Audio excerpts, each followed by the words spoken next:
Hello, it's Another7, and today I'm here to talk about Send of Time GBA Any TAS. So that game is a 2D platformer done for Game Boy Advance. There is 5 worlds in the game. First one is introduction. Second one is the one where you have to play as Prince and as Farah to be able to progress. And world 3, 4 and 5 are just going toward the end of the game. After world 5 you have a boss battle that is in 2 phases. One in the present kind of and one in the past. There is several movements you can do in this game from the get-go. You can see my input on the top left part of the game because I'm using an emulator right now. So you can jump, you can sword slash. If you sword slash while crouching down, it's faster. If you hold on down, A and B, Prince will do this while moving up a little bit. You can go left, up, down, and you can also roll by holding down and A. Like that. You can also walk by pressing the R button, and you can rewind time with the L button. There is 2 main types of enemies, enemy that you can absorb and enemy that you cannot absorb. We will see both of them here. This is an enemy you cannot absorb, so as soon as you kill it, it will disappear.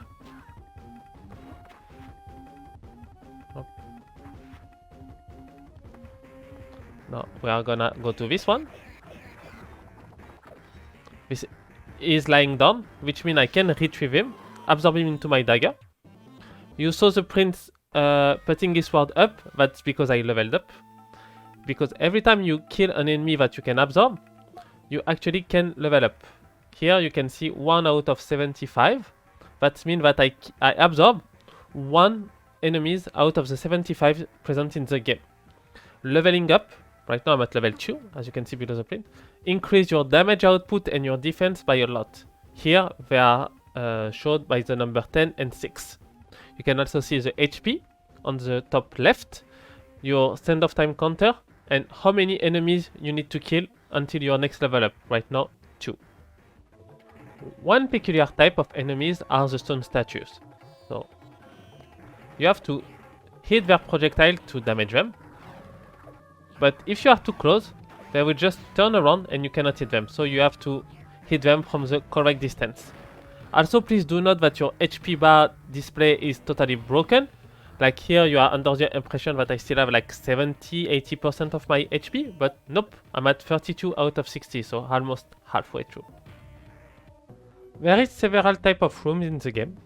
The first one is the one where you have to press a button to open the final door. Like here. There is also the save room, but also act as a checkpoint and refill your HP, but it takes 5.5 seconds to save. Then we have the kill room, where we have to kill all enemies. Here for this big scarab, the 2 little one, and an archer at the top. Being able to trick the kill room into opening when we did not kill all enemies is one of the 2 biggest skips in the game, and that will require a glitch that we will see later. Sometimes you will see some little particle at the end of or the beginning of a room, and that one that is a little bit pink/purple will actually refill my HP. There is also checkpoint. So this is this green particle. If you take it and you die, you will actually respawn at the beginning of this room.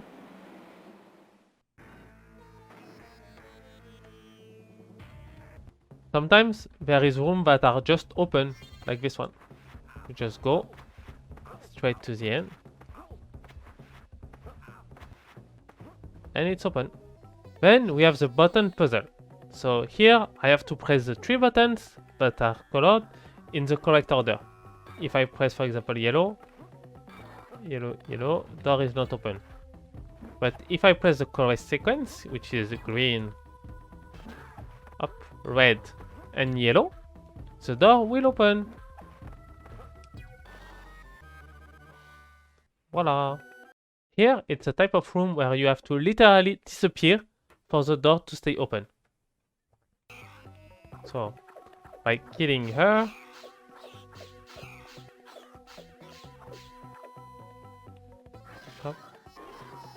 we are gonna get into this, and now the prince is invisible. And the door is open. And finally, in World 2, you have the bells room. So it's rooms where you have to hit bells. Either only bells, or sometimes you have to hit them with buttons, sometimes you have to hit multiple of them, like here. Sometimes you will need Farah to actually be able to hit them. And here I hit the bell, now I will hit the button and voila, the door opens. Now let's go on to glitches. The first one is clipping through a wall. So if you have one with a square angle like this, what you can do is actually clip through it a little bit with your foot, like here. Hop, see, my foot is a little bit into it, and now I can just hold on and I will clip through it. This is only useful in 2 places in the game, this room and the next one, but that's always nice. Now let's talk about DDG, or Death Duplication Glitch. So in this game there is kill room. A kill room means that you have to kill all enemies in the room. Here there is 2 enemies in the room. I will actually trick the game by killing an enemy that I cannot absorb 2 times. You cannot duplicate the death of an enemy that you can absorb. So let's go. This is this lizard. Hop. I will kill it, rewind. See, the door is not open. And now I will kill it again. And door is open, because for the game, I kill 2 enemies. That means that the room is finished. So yeah, that's DDG, and it's useful almost everywhere in the run. Alright, now on to the big thing of this video. Triggering zombie to get an invincible state for almost the rest of the game. So first of all, you want to be on the verge of dying. Right now I have 26 HP, which is a little bit too much. I will take 7 and 10 from here. Up, and now I'm at 9. I will create a save state here, because that stone statue will actually deal me 13 damage, and so I will die. Which is exactly what we want. So how is zombie triggered? You want to get hit by an enemy, die, but just before the death animation starts, you want to use a life potion. So you will know it works because in the pause menu, your HP will display 0, but you will still hear the music. That can work anywhere, but it's more optimal to do it here at the end of World 2, sorry, because you lose that state when you watch a cutscene, like the beginning of World 1, 2, and just before the final boss, unfortunately. Or when you switch to Farah, and in World 2 you constantly switch to Farah, so it is not optimal to get it beforehand. Also, I'm gonna show you a setup that I'm using, which make things doable. It's not consistent. This is a frame perfect trick in a 60 frame per second game. So you have 1 out of 16 seconds to actually do it, and it's really not easy. So first of all, we are gonna do this. You want to make that one turn to the right, otherwise you will die. So I did it by doing a double jump, and now I'm in this position. And from this position, I want to climb, and during the climb animation, I want to pause. Here, you could hear that I died, so that means that I did it too late. So what I can do is unpause and rewind. And try again. Nope. Nope. Here you could hear the prince taking damage. So, see, if I try to use the life potion, it's already too late. Hop. I have no more sand, so I will use a sand of time bag. Here. I did not hear the prince take damage. I'm at 0 HP. I can use that life potion. And hop. You can also clip through the statues. Not always, see, like here, like I cannot. But if you grab that ledge and the statue is right on the edge, so there is not even 1 millimeter of distance, you can actually just do that and clip. So right now, I cannot take damage. See, from that or from that. The only thing that can kill me are... I'm gonna fall from a little bit higher actually. Fall damage. See, I still take damage from that. I can still die from falling like in a pit. And the only enemy that can hit me are zombies, which is kind of fitting. And so that's how you become zombie in this game and just sweep through World 3, 4 and 5. One little thing that I forgot to add is that, of course, when you are in that state, like I am right now, and you die, hop, you will lose that state. So you have to not die through World 3, 4 and 5. Alright, so now onto music storage. So this is not useful in any percent with the zombie glitch, but if you do not do zombie, it will be useful and it's a good piece of information and nice to know. So in the game, there is 2 rooms where you have to defeat the genie to actually reverse the spikes here. Like you can see, like on the red platform, spikes are up, and on the green, they are down. And if I try here, up, I take damage. So now let's reload here. We will defeat that genie quickly. Well, as quick as possible actually for a genie. So it's 3 hits. And our goal, thanks to a music that we will get after defeating him, the spike will be inversed.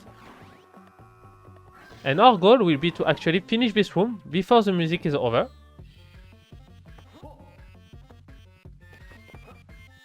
Because now you can see that spike go down. But if we go on the green platform, they go up.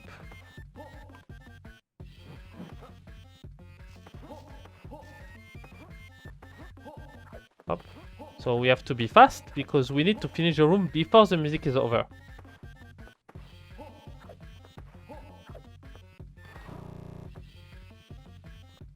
Up. Like that. So now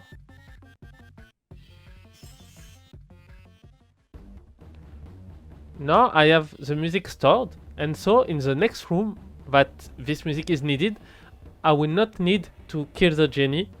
The spikes will always be active.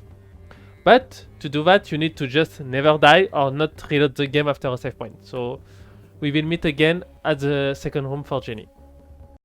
Alright, and now we are here. You have to trust me when I say that I did not die. So I'm entering the room. I ignore the genie, and see, spikes go down. And now I can just complete this room without needing to kill the genie. Hop, we just take damage here and that's it. So that's music storage, and it should go normally. If you just never die in the run, it will always work. Okay, and let's finish with this one. So in this room normally you have to be invisible by killing an enemy. But that door seems open. But as soon as I will move up, it will close. So, you know, it's kind of taunting you. If I go back, it will open.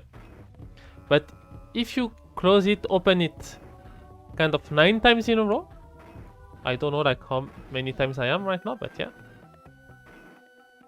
Let's continue. You can just go through. So door gets confused. Griffin is a recurring boss in the game. And you will not be able to damage him until you rewind. So you will see that the screen will lose all its color, like the time is frozen. And I will have to press the rewind button to actually gain the color back. But now I don't have any more send of time. It's okay, because you can just hit him normally in that frozen time to actually refill your send of time. You can also use the send of time bags if you got some earlier, but you have to manage them properly between this DDG and zombie. You never know how much you will need. By killing griffins, you gain new abilities. The first one you gain is the double jump, which is pretty useful, like in every platformer game. By doing something like this, you can even go a little bit higher. Also, thanks to double jumping, you do not take fall damage when you fall from a little bit higher than usual. It doesn't mean that you will never take it, you will still die and all, but you can fall from a little bit higher. Second power you gain is absorption power. By holding the air button like to walk, you actually put your sword out and you are able to absorb an enemy projectile and throw it back at him or another enemy with a sword slash. Third one you get is the wall run ability. By just going towards the wall, you wall run and you can even jump up. And final one you get is the wall jump, by jumping on a wall like that, and you can just hold the button and it will work. So that's it for the abilities you get by defeating Griffins. Alright, now on to Vizier 1. So he will create clones, and the first phase where he appears here is the real one. The other one are all the clones. So what you want to do is actually damage his real body by throwing back the projectile and rewinding, because just like Griffin, you cannot damage him without using your Sand of Time. After hitting the real body once, there will be this phase where he targets you. So you wait until you are near him to let him lock onto you, and you aim at him. So if you do not rewind, this will happen. You just refill your Sand of Time. Same thing if you do not hit a real one, like here. So like this is not a real one. Up, you just refill your Sand of Time. Also, you really have to be careful because you do not have a lot of HP. One hit is 90% of your HP. So yeah, it's a really dangerous fight. And every time you see him teleport himself, it is random. So everything is random in this fight, and that's why this fight is a pain and a big time loss at the end of the run. So after defeating Vizier 1, you get a new attack, which is the charge attack or the fury attack. And that's actually useful because you can progress thanks to that. So you just have to hold B. And it will actually be useful in the last fight of the game, which is against Vizier 2. So now let's go on to Vizier 2. So that fight is pretty easy. So first of all, you want to throw his projectile, use it. Now it deals more damage. Now you want to kill that left zombie with a charge attack. And you want to keep the one on the bottom alive and just throw back the projectile at him. Like that.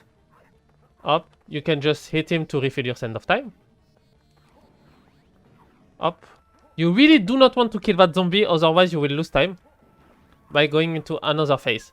Also, contrary to Vizier 1, here, if you get hit by the zombie, it's okay, like you will still survive. But you will be dizzy, so like your left and right will be reversed, which is annoying. Here I have 78 HP. Vizier did me 99.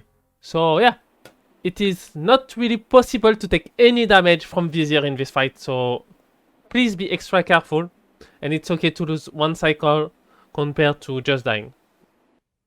Now that you are an expert about SOT GBA any %, what are the next steps of the run? Things that have not yet be able to be done in RTA, or that we do not know how they happen. There is two of them. First one is the floor glitch, in a room where you have to hit the bells in the correct order, like this one. There is sometimes instances where you are literally into the ground. So rolling or whatever, like it did not matter. And yeah, it's just a little bit shocking. And thanks to that, you can actually be on a really high level. And so from that point, if you can roll, in this room at least, if you can roll, maybe you can grab that pillar and save like maybe like 5 to 10 seconds. So that will be kind of the next huge skip of the run. We still haven't figured out why sometimes you get into the ground. So if you have any idea, do not hesitate. I have video footage of it happening in this room that you just see, and it happening in the room in World 3. So yeah, that will actually like be probably like the biggest thing that we could do right now, at least like without a new glitch. Alright, so now let's talk about the thing that annoys me the most in the run right now, which is the absorption skip. So the absorption power is given to you after defeating Griffin 2, and it's only useful in this room for these statues. So this one, you can damage it once, but after that you will not be able to damage it. It will just shoot at you and turn around. So, up. Doesn't work. You have to take its projectile and kill this one with 3 hits to finally be able to damage this stone statue again. We cannot go through it like this. We cannot go over it because the hitbox is really high. We cannot clip through it because it's not on the edge. See? So we need to find a way to either damage it or to go through. And there is just no way for this right now. And it's a shame because skipping Griffin 2 would save a minute 30. So you know it will be like the final stop of SOT GBA. Skip wise, it will put us on even foot with the TAS. And it will be amazing. Because yes, the TAS is able to skip this room. And now you wonder, but Eraser, how does the TAS do it? Well, let's just watch it. Hop. It uses the bonk head glitch, which is like frame perfect. Every bonk is frame perfect. To just go over it. And then DDG this one 3 times. And of course, we cannot do that RTA. So we need to find a new solution. And I truly hope that we find one. So if you have any idea, suggest it, try it. But yeah, like it will just be amazing. Again, like it will be the final point for this run, like skip wise. Alright, and that's it for this half tutorial, half presentation video of SOT GBA Any %. I hope that you enjoyed it. If you are interested into running this category or even this game, there is a Google link below with all the information about every room and how many times you have to hit enemy and stuff like that. You can hit me up on Discord, Twitter, YouTube, whatever platform you like and that I'm on. It's always 7eraser7. You should go watch a GMP tool-assisted speedrun. It's amazing. The link will also be below. Shoutouts to the Englishman for making the first discoveries of the game, speedrunning wise, and making us interesting into running this game. And yeah, don't hesitate to play this game casually because it's great. And I will see you next time. Bye bye.